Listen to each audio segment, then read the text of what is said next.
Imagine being on the battlefield, surrounded by enemies, the roar of combat, weapons clashing, and war cries echoing through the air.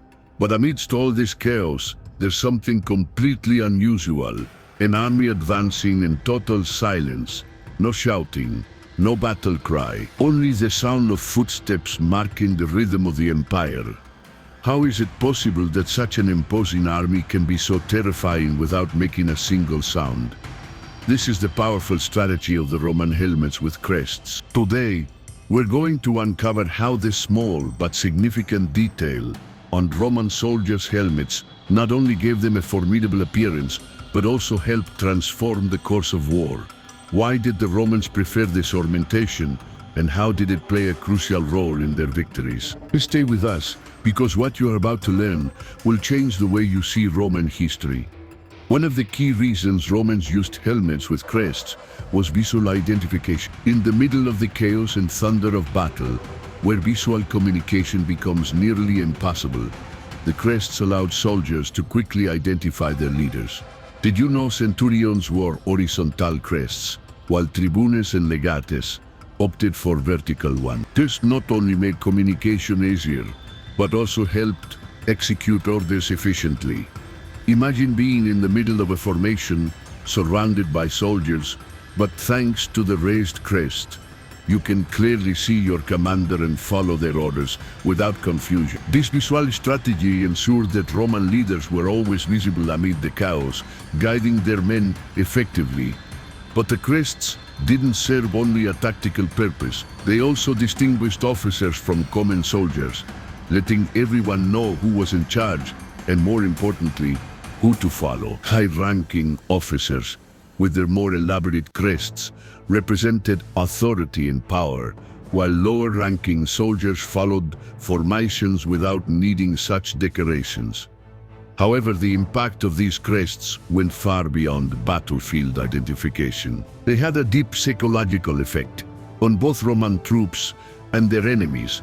Can you imagine the sight of a line of Roman soldiers advancing, crests gleaming atop their helmets, marching in near-perfect synchronization like an unstoppable war machine? To their enemy, that vision was not just a physical threat, it was an emotional one.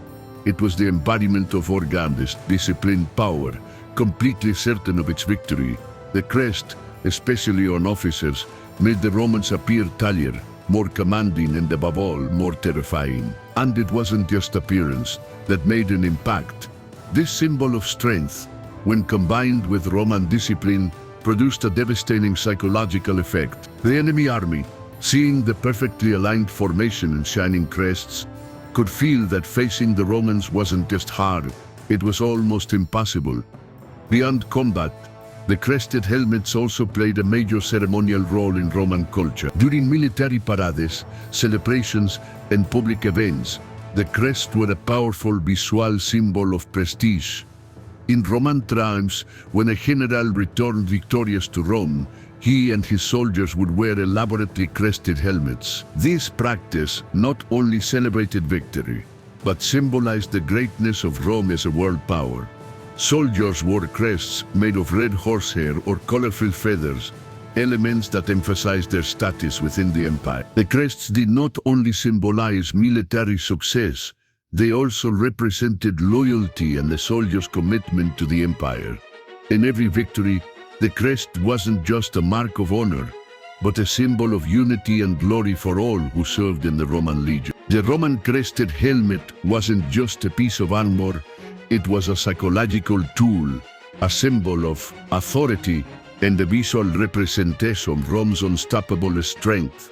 On the battlefield, the crests helped maintain organization, precise troop coordination, and projected an image of invincibility. Rome didn't win battles with brute strength alone. It won with the image of control it projected. The Romans knew that war wasn't just fought with swords and shields, but with perception and enemy morale. If you were surprised by how such a simple ornament on Roman helmets played such a crucial role in their victories, don't forget to like this video and subscribe to discover more hidden secrets of history. Here on the side, we've left you another video about Roman strategies and how this empire conquered not just territories but minds. Click now and keep exploring with us.